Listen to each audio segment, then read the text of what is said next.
My dog just did the biggest yawn in the world. Everyone could hear it, didn't you?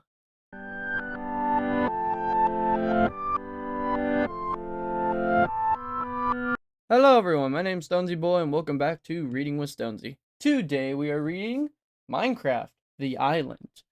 Now, it's very interesting to know is I've actually read this book on my own time. So sadly, I'm not getting a brand new experience like I did with Willow Dean or any of the other FNAF books, which we will be reading after this one. Um, this book is actually a triple book. It has a sequel and it has another sequel. This one is just the first. Minecraft: The Island tells the story of a guy who, just trying to live the Minecraft lifestyle. He is Steve, and also the Minecraft movie is coming out very soon. The second book in the series is Minecraft: The Mountain. Um, I would like to say this is like if they try to do Island of the Blue Dolphins, but with Minecraft.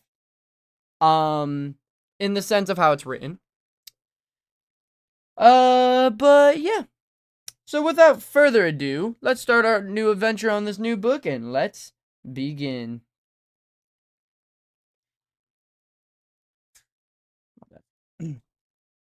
Minecraft: The Island by Max Brooks. To Michelle and Henry, who keep me from being an island. That's cute. Introduction. I wouldn't expect you to leave the world I'm about to describe. Although you're reading these words means you're already here. Maybe you've been in this world for a while but just discovered the island. Or maybe it was just like for me. The island was your introduction to this world. If you're alone, confused, or scared out of your mind, then you're exactly where I was on my first day. This world can seem like a maze and sometimes like a bully, but the truth is that the teacher and its trials are just lessons in disguise. That's why I've left this book behind, so my journey can help you with yours. Mojang's Minecraft: The Island. Chapter 1. Never give up. Drowning. I woke up underwater, deep underwater. It was my first conscious thought. Cold, dark. Where was the surface? I kicked in all directions, trying to find my way up. I twisted and turned, then I saw a light, dim, pale, and far away. Instinctively I shot for it, and quickly noticed the water around me was growing brighter, and the surface in the sun. And how could the sun be square? It must be seeing things. Maybe some type of trick of the water? Who cares? How much air do I have left? Let's just get to it. Swim. My lungs ballooned, little bubbles escaping from my lips. Racing me in the distant light, I kicked and clawed the water like a caged animal. Now I could see it. The ceiling of ripples coming closer, and each desperate stroke. Closer until I got so far away, my body ached, my lungs burned. Swim, swim, crack. My body writhed with a sudden jolt of pain, shot from the toes of the eyes. My mouth opened in a choked scream. I reached for the glow, grabbing for breath, for life. I exploded into the cool, clean air. I coughed, I choked, I wheezed, I laughed. Breathing. For a moment I just savored the experience, closing my eyes and letting the sun warm my face. When I opened my eyes, I couldn't believe them. The sun was square. I blinked hard, the clouds too. Instead of round, puffy cotton balls, these thin, rectangular objects floated lazily above me. You're still seeing things, I thought. You hit your head when you fell off the boat, and now you're a little dazed. But did I fall off a boat? I couldn't remember. I couldn't remember anything. In fact, how'd I got here and even where here was? Help me, I shouted, screaming the horizon of a ship playing in the speck of the land. Please, somebody, anybody, help! All I got was silence. All I could see was water and sky. I was alone, almost. Something splashed inches from my face, a flash of tentacles and thick, black, grayish head. I yelped, kicking backward. It looked like a squid, but square. Everything else in this strange place, the tentacles turned into me, opened wide, gazed right into the yawning red mouth, ringed with white razor teeth. Gotta get out of here. Get out of here, I hollered. Mouth dry, heart pounding, I splashed dazedly away from the creature. I have to. At the moment, the tentacles closed, blasting the squid in the other direction. I floated there, frozen, treading water for a few seconds until the animal disappeared into the deep. That's where I let a long throat, touching, draining ugh. I took another deep breath and another, and then a whole lot more. Finally, my heart settled down and my limbs stopped jerking, and for the first time I woke up, my brain switched on. Okay, I said aloud. You're way out in the lake and ocean or whatever. No one's coming to save you, and you can't tread water forever. I did a slow 360 turn, hoping to find some thread of coastline I missed before. Nothing. In desperation, I tried one last scan of the sky. No planes, not even the thin right trail. The sky didn't even have those trails. One with a square sun and rectangle clouds. The clouds. I noticed they're all moving steadily in one direction, away from the rising sun, due west. As good as anywhere, I said. Driving another deep sigh, I started swimming slowly west.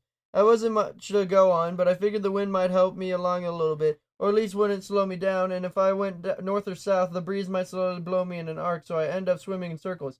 I didn't know if that was really true, I still don't. I mean, come on. I just woken up probably from the kind of massive head injury at the bottom of the ocean. It was really, really hard not to end up back here.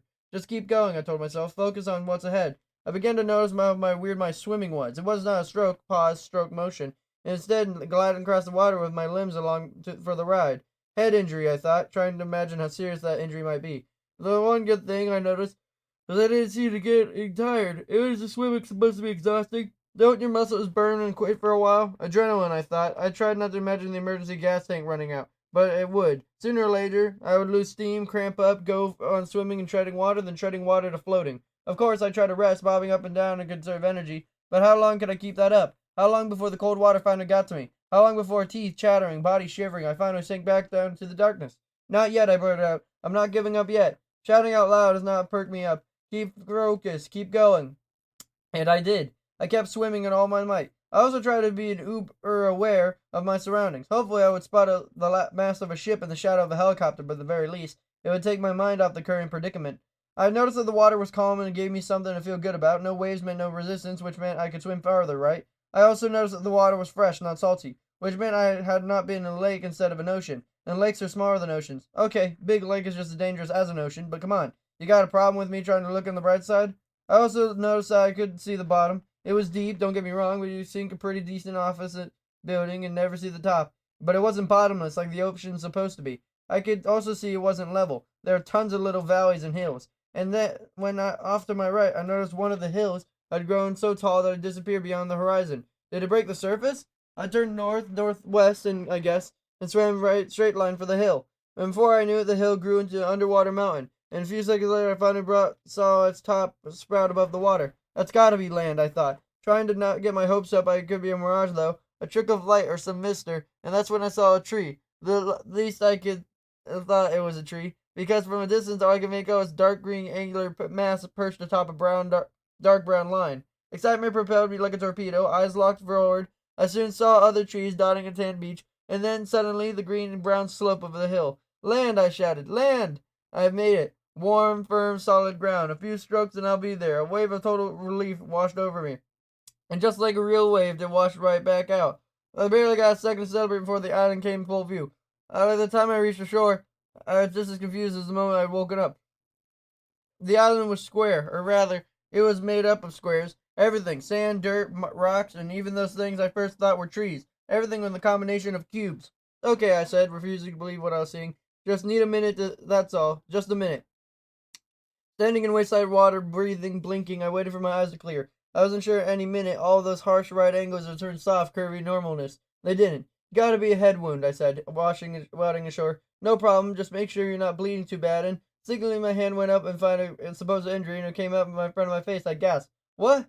There was a fleshy cube at the end of my rectangular arm. A cube that would, no matter how hard I tried. Where's my hand? I shouted, my voice rising in panic. Head swimming, throat closing, I looked nervously down at the rest of me. Brick-shaped feet, rectangular legs, a shoebox-shaped torso, all covered in painted clothes.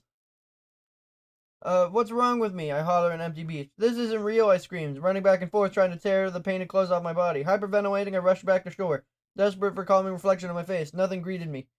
Where am I? I shouted in a shimmering sea. What is this place? I thought the water of how I'd woken up, and had I? This is a dream, I said, relief breaking in my panicked voice, reaching for the only thing I could think of. Of course. And for a second I almost pulled myself together. Just a crazy dream, and soon you wake up, and what? I tried to imagine waking up in my home, in my life, but it was all gone. I could remember the world, the real world, so soft, round shapes of people and houses and cars and lives. I just couldn't remember me in it. My vision narrowed and the visible fist closed around my lungs. Who am I? Tension pulsed through my veins in my neck, and I could feel the skin of my face and the roots of my teeth, dizzy, nauseous, and I staggered back against the base of the hill. What was my name? What did I look like? Was I old? Was I young? Nothing down on my boxy body. I didn't determine anything. Was I man or woman, or was I even human? What am I? A thread snapped. My mind collapsed. Where? Who? What? And now the final question. Why? I screeched up at the bright square sun. Why can't I remember? Why am I different? Why am I here? Why is all this happening to me? Why? All I got back was silence. No birds, no waves, not even the rustle of wind through the angular excuses for trees. Nothing but pure, punishing silence. And then, grrp, a sound of so small I wasn't sure I heard it. Grrp. Definitely heard it that time, and felt it too. It was something from inside me. My tummy was rumbling.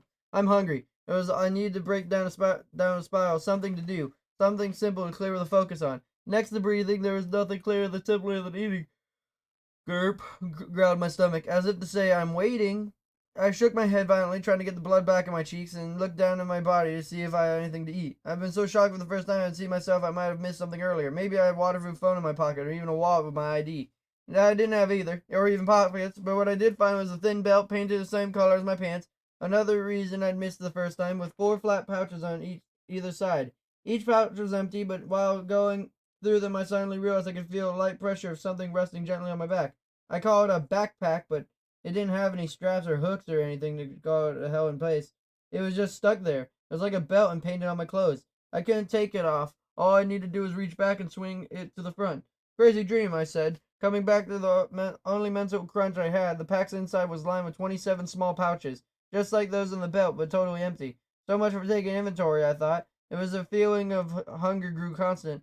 That meant foraging for food. I looked around for something, anything that looked remotely edible. At first, the only thing I could find appeared to be 1 block high blades of rectangular grass. They grew in ones and twos in green covered dirt behind the beach. I reached down, one sprouting right at my feet, but somehow I couldn't pick it up. Instead, I just swiped clumsily in the rapid punching motion. Anxiety welled up in me again. There was one other thing. I had a strange looking body, but a whole new crisis discovered that the body wouldn't obey. I tried again, missing the grass and again, and I finally connected. My fist smashed their target in oblivion. And when I mean oblivion, the tall green stalks didn't just fall over and break. They disappeared. One quick crunching noise and poof, gone.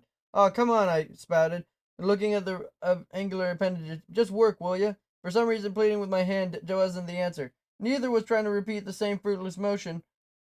Oh, and on another identical clump of grass. All I heard, although, was I can't remember where, it was the definite of insanity. It was going to do the same thing over and over and hoping for a different result. I don't know if that's true or simple or some people, but for me, it's pretty darn close. Just work, I grunted angrily, punching the grass like it was swung first. Work, work, work. It started again, in mental slide. My mind was bouncing on a thin tightrope that was a moment. I really needed some kind of wind. I didn't get one exactly, but I did break a cycle of accidentally, literally breaking the ground, and on the 4th try, I did so hard that for so long I didn't only destroy the little green blades, but also knocked away the whole block of dirt beneath them. Whoa, I stammered. Frustration replaced with curiosity. At first, I didn't see the block. It was just a block-sized hole it disappeared into. I peered into the divot and saw a cube floating in the bottom, actually hovering off the ground, and much smaller than it had been. I reached in and picked it up, and it didn't get halfway there before it flew up at me. I stumbled back in surprise. Whoa! And looked down at the cube in my hand. Felt like dirt, coarse and dry, and a few little pebbles in it. I tried squeezing my hand and felt it give without crumbling. I thought, I brought it up to my face and sniffed. It smelled just like dirt. I sniffed again, suddenly comforted. Everything was alien up to this point, everything around me, including me, but this wasn't. This one sensation was familiar. I could feel my neck muscles relaxing, my jaw unclenching. Hey, I'm not even embarrassed to say it. It took another 4 or 5 good, long, tranquilizing whiffs of the dirt block. I'm also not embarrassed to say that between each inhale, I glanced over my shoulder, just to see what no one was looking. I won't say the experience made everything better, but it did give me confidence of try opening my fingers to drop the block on the ground, and it did. And it felt even better. Well, alright, I excelled. At least I have the power to drop things. Not a huge win, I know, but something. Some tiny bit of control. I watched the low dirt cube hover in my feet for a second, then reached out to pick it up again. Didn't flinch a second time as it jumped to meet me. Okay, I said, with a cautious breath. If I can drop you, maybe I can. I moved the block down one of the pouches on my belt and sighed deeply and obediently dropped inside. So, I said, smiling down my belt, stuff, well, dirt at least, shrink small enough to carry it. Weird, but maybe useful in this dream. I couldn't say world yet, it was still way too fragile. Gurp, burbled my stomach, reminding me of still then. Right, I said. I took the cube out of my back belt, and since I can't eat you and think of any reason to carry you around, I held the shrunken box in the hole where I dug it up, and maybe at a pace or two away, I jumped right out of my hand, swelled back up to the original shape, and snapped into place as if nothing had happened. Well, almost nothing. Digging out after taking off its green cover. I hummed, trying to digging up again. Sure enough, a few punches drove right into my hand. When I put it down this time, I tried setting it next to the hole instead of inside it, and again sprang back to normal size, sitting securely on the ground. I hummed again in my newfound calm, allowing wheels to turn.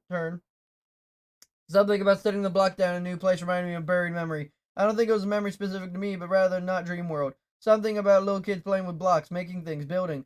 If everything here is made of blocks, I said, newly replanted cue, and all these blocks here keep their shape, and I can stack them and things, I want to build. Gurp became practically angry protest from down south. All right, I told my stomach, and turning back to the block, and maybe later, I gotta eat. I figured I'd give the grass one more try before moving on. I'm glad I did. On his fifth attempt, I was vanishing clump left a collection of hovering seeds. Finally, I thought, and tried picking them up. One weird minor quirk of this dream, and I thought I could only grab all 6 seeds at the same time. I wasn't able to hold them individually. Another weird, ridiculously major quirk was I wasn't able to consume them. My hand just froze there, inches from my mouth, and it wouldn't let me eat. Really? I said. Tried to move my face and my hand. Instead, that didn't work either. Like an invisible force field was holding them apart. Really? I repeated sarcastically, feeling all the frustration and anger rising up. Fine. My arm cocked to throw the seeds away. What stopped me in the block of dirt I had just been experimenting with? When I'd set it down a few minutes ago, the green cover top was missing. Now it's back. The turfy layer had regrown. That fast? I thought I was looking down the seeds. Do all plants grow that fast? Maybe I should try planting these seeds. And boy, did I try. I tried every way I could think of. I dropped the seeds back into the ground, but at least hovered. I punched them into the soil, but I unearthed another block, and after setting the block down in a new position above ground, I even tried pushing the seeds into the side. Nothing worked. Why won't I hissed through my clenched teeth and stopped myself? Going down the Y path could lead me back down to a whole-blown meltdown. Keep going, I said with a huff. Don't give up. Dropping the seeds into a belt pouch, I desperately looked around other option. Any other food source, any distraction? The trees. I ran over the closest one, trying to peel away sections of the bark. Do people eat bark? Maybe, but I couldn't. My hands couldn't let me grab the light and dark striped brown cover. They also wouldn't let me climb the waist-thick trunk up to the square bunches of small, mini-cubed leaves. I didn't give up. I couldn't afford to. If this was a dream, I'd said, then I'd just fly up and get some. Fist raised, eyes up, I leapt into the air and came down just as quick. But in a crucial moment, suspended in midair, something truly magical happened. I tried punching the leaves above me, even though they were a block or two away, and I felt my fist impact. I began hesitantly striking up above me. I can reach? Sure enough, though my actual arm didn't stretch for 4 full blocks length, all I could still hit the dappled tubes above my head. I can reach! I shouted and began bashing the leaves. Creeping insanity faded with each empowering punch. Yeah, I belted. The first cube vanished, dropping a red, shiny, semi-round fruit in my hand. That's what I'm talking about. And this time my body let me eat. Maybe that's the key, I thought, crunching on my fruit's crispy sweetness and feeling the juice run down my throat. Maybe my hand will only let me eat what's edible. I thought about what looked exactly like an apple, but it tasted just like one. If I thought the scent of the earth was comforting, this new sensation was overpowering. I actually felt a sting in the corner of my eyes. Keep going, I said. The entire apple disappeared in my welcoming stomach. Never give up. Without realizing it, I just learned something. Call it mantra or life lesson or whatever, but they are words to live by, and they are the first of many on this strange, wonderful journey. Never give up. Chapter 2. Picnic Drowns Thought. Using my new power, I had knocked out the other leaf blocks and the rest of the trees. I only came away from 2 more apples, but critical discovery about my belt and pack. It happened right after the first apple when I was boxing the leaves. Instead of dropping fruit, I got a small sapling. On strike again, I asked my frozen hand, and dropped the mini tree into my belt. Seconds later, I got a second one and absent-mindedly stuffed it into the same pouch. That's when I realized that they did not only shrink but flatten and stack themselves into together like playing cards. Well now, I said with a smile, this might actually be helpful. What turned out to be an understatement. By the time I finished stripping all these trees, I managed to stack 12 compressed saplings in just one compartment. And might I add, at 0 weight. Looking over the additional pouches in my pack, I thought I could carry a whole warehouse worth of stuff. Which means, I said, scowling at the belt, my mood deflating in the stacked saplings. Until I find myself worth carrying, you're as helpful as a wind-powered fan. There's gotta be more apple trees, I thought, staring up at the cliff. Though panicked eyes, I initially took it as an impossible barrier. Now calmer, confident, and well-fed, I could see that there was more like a steep slope of sheer wall. Who knows what else is over there? I thought, hiking up a square dirt cubes. If only I'd thought clearly instead of being such a total dweeb, I would have trapped myself on this side of the island in the first place. In fact, maybe it wasn't the island after all. Maybe this beach was the start of a whole continent. Don't get me wrong, I had abandoned the notion that all wasn't just a dream, but still, part of me couldn't help but wishing it come up over the top of the hill, but see the ranger station or a town or a giant city or there wasn't. I stood at its even green summit and stared at the crushing disappointment and the rest of the uninhabited island. The land stretched out like a claw, 2 wooded pincers nearly closing around. Shallow lagoon wouldn't judge how large the island was. By that point, I still wasn't very good at measuring my blocks, and it wouldn't have been too big because I could definitely see the end under the late afternoon sun. and with the shrinking orange square it went into my spirits as well. Just like in the water, I thought I was alone, and just like in the water, I was wrong. Moo said the sound made me jump. What? I said, nervously looking around. Who's there? Moo came the sound again. Holding my eyes to the base of the hill was an animal, black and white, and the body was rectangular surroundings. I picked my way down the western slope and was easier and more gratiful of the treacherous eastern side. I walked up to the fearless creature, studying it more closely. I could see it was entirely black and white. Gray horns, pink inside of the ears, and a pink shallow sac below the stomach. You gotta be a cow, I said, and the moo I got was the best sound I heard all day. You don't know how happy I am to see you, I sighed. I mean, hey, I know it's still a dream and all, but it feels good to not be the world stuck in my throat and stinging those in my eyes. Alone. Bah, answered the cow. Wait, what? I asked, stepping closer. Are you like a bilingual or? Bah, said the animal. As not in front of me, I looked up past the cow and towards the sound of the true owner. It was rectangular, duh, but it was a little shorter, practically all black. I had almost missed in the dim light of the early evening. Now, as I approached the darkening woods, another animal as white as the clouds above stepped out from behind his black twin. Despite their straight, flat outlines, I could see the barest details of woolly coats. You're a sheep, I said, smiling, and reached out to the pet one. I wasn't thinking. I didn't mean to punch. The animal yelped, flashed pinkish red, and took off running through the wood. Oh, I'm sorry, I called after it. Sorry, little sheep. I felt so bad I turned into an unfazed friend and babbled. I didn't mean it, really. Still don't know how to use this body, you know. Cluck, cluck, cluck, came from an answer to my left. Two small birds, each of the block high, were pecking the nearby ground. They were short, skinny legs, plump bodies covered in white feathers, and small heads ending in flat orange beaks. I'm not sure if you're chickens, I told them. Do you have kind of duckish features? They glanced up at me for a second and cluckled. But you sound like chickens, I continued, so I guess calling you chickens makes more sense than chicken ducks. The word gave me a little chuckle, which quickly became a real guffaw as I felt a good laugh. I let out all the crazy tension of the day. That's when I heard a new sound. Gah. My throaty, pudgy gargle that sent chills up my spine. I looked all around, trying to figure out the source. Sound on the island seemed to be coming from every direction. I stood there listening, wishing the chickens would shut up. Then I smelled it, mold and rot, like a dead rat in the old sock. I didn't see the figure until it was only a dozen or so paces away. At first I thought it was another person dressed like me, but I took an automatic step forward. Then, just as instinctively, I stopped and backed away. Its clothes were ragged and filthy, its flesh was molded green, and its eyes, well, you could call them eyes, were nothing but lifeless black points in a flat, unmoving face. Memories flooded my mind, images of creatures I'd known from stories and never seen in person, but now here it is, approaching with outstretched arms. This was a zombie! I tried to retreat, bumping against a tree. The zombie closed. I dodged, rotted fist smashed into my chest, throwing me back. Pain shot through my body. I gasped, I lunged, I fled. Numb with fear, I sprinted for the hill. I wasn't thinking, wasn't planning. Terror drove my every step. Something cackled in the darkness behind me, followed by a noise like a whipped air. Something smacked in the tree in front of me, a feathered quivering stick. An arrow! Was that zombie armed? I hadn't noticed. I just kept running.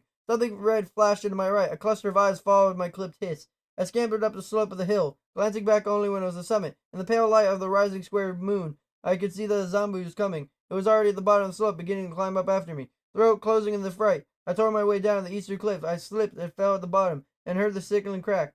Sir, hissed the bolts of agony, stabbed in my ankle. Where'd you go? What to do? What, should I jump back into the ocean and swim away? I froze at the edge of my blackened water, and if that squid was still out there, I've gotten hungry? Another moan echoed across the starry night. I turned to see the zombie's head poke over the top of the hill. Frantically, I looked for somewhere to go, someplace to hide. My eyes flicked back and forth, settling in the single block of earth I dug up there earlier that day, and from it came a spark of a desperate idea. Digging! As the zombie started down the slope, I ran to the cliff below, and I firstly tore into the earth. 1, 2, 3, 4 punches, and the first block came away. 1, 2, 3, 4, and the one behind it popped 3. Oh, I could hear the ghoul approaching. Each groan growing louder. 1, 2, 3, 4. 1, 2, 3, 4. I cleared 4 earthen blocks right in front of me, 2 above and below, just enough for me to squeeze into the space. Deeper, my mind screamed. Get deeper. And fate Kritaka would have sneered and said, You're not going anywhere. My fist bounced off something cold and hard. I hit solid rock. A few pointless punches told me I was trapped. The monster barely seconds away. I spun. I saw the zombie set out a block of dirt between us. The ghoul reached over, smashing me in the chest. I flew back, hitting the stone cliff, chest aching, gasping for breath. I jammed the second soil cube at the top of the fist. First. Darkness fell. I was buried alive. My tomb shut out of the light and not a sound. Zombie smoke still rang in my ears. What if I could dig? What if only delayed death by seconds? Go away, I shouted helplessly. Please, just leave me alone. Gagging growls answered. Please, I pleaded. unfeeling, uncaring, unstoppable moans answered. Wake up, I whispered. I gotta wake up, wake up, wake up. In desperation, I started jumping up and down, hitting my head on the ceiling, trying to jolt myself awake. Wake up, wake up, wake up. I fell against the stone wall, head throbbing, eyes burning, chest heaving, and rapid panic sob. Why, I whimpered. Why can't I wake up? And just when the zombie barked a deep final groan, because it's not a dream. No, the creature wasn't talking to me. I put the words in the decayed mouth. Words like I needed to hear. If this wasn't a dream, I imagined hearing from a mobile corpse. And it's not an injury or a hallucination. It's a real place, a real world, and you're gonna have to accept that to survive. You're right, I said to the ghoul, knowing I was talking to myself, but really talking to a dead guy was somehow saner. This isn't happening in my head. This is happening. A fragment of my half-remembering song floated through my fog of amnesia. Something about finding yourself in strange ways. I couldn't remember all the lyrics, but one stuck clearly in my mind. You may ask yourself, well, how did I get here? I don't know, I admitted. I don't know where I got, even where here is. Another planet? Another dimension? I don't know, and I don't know there's no point in denying it anymore. And the acceptance came from a huge wave of calm, and the calm came from the mantra. Panic drowns thought, I told the zombie. So it's time to stop panicking, start figuring out how to survive. Wow. That's that's definitely a good way of starting it. Also a very long first episode. Not exactly what I wanted, but you know what? Beggars cannot be choosers, as I guess as can be said. Sorry, I know I'm taking a long time. I'm just trying to grab something real quick. This is what I'm here to grab. Go all the way up here. And yeah. Today we read pages 1 to 26, chapters 1 and 2. Next time we will be reading pages 27 to 43. I did not mean to get rid of that space. Whoop. And I'm pretty sure it just said chapter 3. Chapter 13. Nope, chapter 3. So yeah, I mean, that's pretty good. Pretty long episode, of course, because, you know, we're back to our regularly scheduled, regularly sized books, so that only makes sense. But what also makes sense is that it's time for the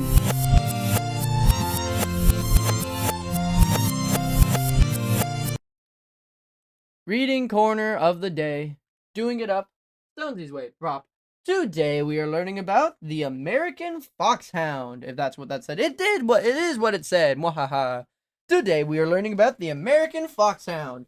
This dog is decently famous, if not for the the fact that no one likes to own them, and that the next dog we'll be reading about is more known than them. But you know, they're still a pretty good known dog, and they're pretty silly looking and kind of dopey. But before you can make fun of anything or have a serious opinion on something, especially if it's political, you should always try to locate its history so you can build yourself up in credibility. You'll look smart in front of your friends, peers, and family, and you'll just be a smarter individual in general. So the history of the American Foxhound is that this most American of breeds dates back to the 1650, with most record of the fox chasing hounds arriving from England. By the 1700s, riding with the hounds had always become extremely popular with the upper class. Even George Washington found it was a favorite pastime. Imports from England, France, and Ireland helped shape the breed. Foxhound pedigrees have been recorded in America since 1850. Around the same time, the sport breed of the southern United States, particularly with the mountains in Kentucky and Tennessee, and the hunters would prefer a faster dog and the ability to start, chase, and kill its fox alone, and also give it the chase of deer. The dogs have become more streamlined than their English counterparts. The dogs further developed into different strains, the most popular being the Walker. This strain descends from the dog named Tennessee Lead, alleged to have been stolen from the deer chase by a dog trader, who subsequently sold him to George Washington Muffin, who is sometimes called the father of the breed. These breedings of the past running foxhound preceded some of the best running dogs seen at the time. Dogs from the strain were subsequently called Walker hounds, because the Walker brothers kept careful records of the dogs produced in the strain. Other strains of foxhound include Trigg, Goodman, Truly, Calhoun, and Judafef. These dogs eventually became specialized as either running hounds or show hounds, with the former being further specialized as competitive field trial hounds and pack hounds. The pack type was generally considered the prototypical foxhound. These dogs combine great speed, endurance, and jumping ability with a strong nose and willingness to give chase to his pack member.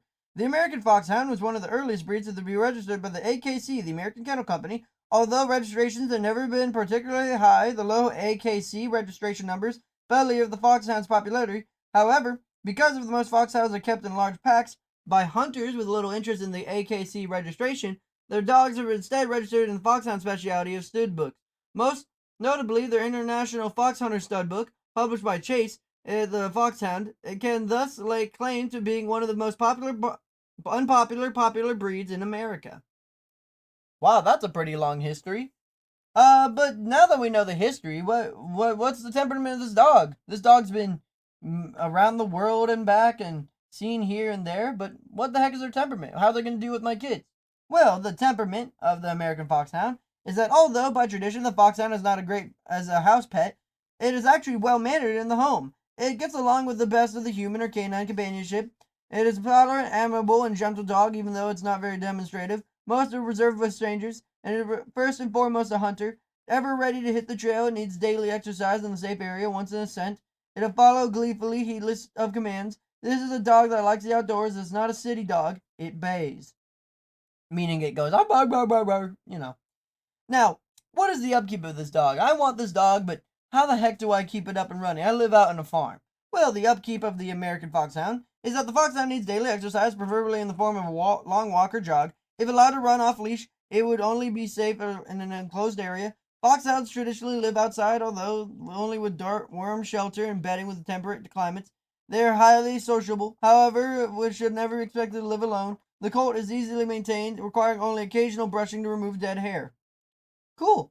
Now, we need to, if any children are watching, please cover your ears. For any adult or teenager, grab a notebook if you own an American Foxhound, for we are now going to learn about the health. Their major concerns are nothing. Minor concerns are nothing. They're occasionally seen with thromopathy. And the suggested tests are blood, and their lifespan's 11 to 13 years. Wow, this dog is pretty strong. I think this has been one of the strongest dogs yet. Not much, actually. Kids could have actually heard that one. Well, I don't have kids, speaking of. So, what are the form and function of this dog? Why would I want this? Well, the form and function is that the American Foxhound is slighter than bone and the higher in the leg, and the English Foxhound with more rear angulation and the arch over the loin. These attributes have a greater speed and agility for hunting over rough terrain. It is melodious voice when on the trail. The coat is hard and medium at length. The expression is gentle and pleading. Now, for the final part of this is the tier list. So, 5 is the best, 4 is better, 3 is average, 2 is worse, and 1 is the worst. Unless it comes to grooming. So, energy level and exercise requirements are out of 4. You're going to need a lot of exercise because this dog has a lot of energy. Playfulness and affection levels out of 3. That makes sense. Friendliness towards other dogs is out of 5. That's very impressive. Friendliness towards other pets is out of 4. Friendliness towards strangers is out of 4. Ease of training is out of 2. It's not going to be easy. Watchdog ability is out of 4. Protection ability and grooming requirements, which is good, is out of 1. Cold tolerance, heat tolerance are out of 3, so pretty average. The weight of both the male and female American Foxhound is 40 to 65 pounds, I guess varying. And the height of a male is 22 to 25 inches, and a female is 21 to 24 inches, because if it was feet, that would be scary. Oh, wow. It seems like I'm going to be doing the same episode twice, as next time we're going to be learning about the thing we'll be learning about in the next episode. So, hope you guys have a super fantastic, wonderful day. Be polite, be efficient. Make sure to like, comment, subscribe. I hope you guys have enjoyed today's video. Very interesting enough. I actually don't have to change any of the pictures, just the name for the next dog that we'll be learning about. But that doesn't matter to you. It only matters to me. And what I know it's time for is the end of the video. Bye bye.